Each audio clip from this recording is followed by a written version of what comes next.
Hypercapnia results from dysfunction of the parts of the respiratory system that are responsible for ventilation. Central nervous system disorders such as head trauma or stroke and spinal cord dysfunctions such as cervical spine dislocations or polio result in a decreased drive to breathe.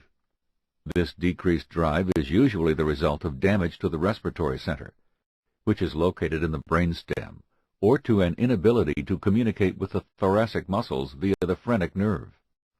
This leads to a decreased respiratory rate, which in turn causes spinal cord dysfunction such as spinal cord injuries, neuromuscular disease such as myasthenia gravis or muscular dystrophy, chest wall dysfunction such as rib fracture or kyphoscoliosis, or changes in the lung that increase the work of breathing such as emphysema or status asthmaticus, result in a decreased ability to respond to the drive to breathe, and thus interfere with the mechanics of breathing.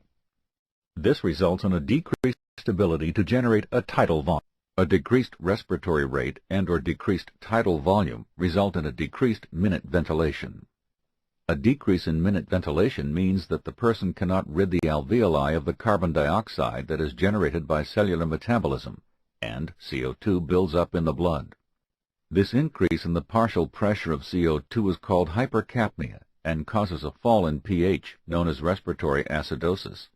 A secondary result of decreased ventilation is hypoxemia, or a decrease in PaO2.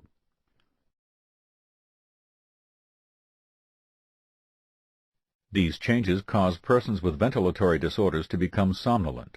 They disrupt normal electrolyte balances and can lead to cardiac dysrhythmias, coma, and even death.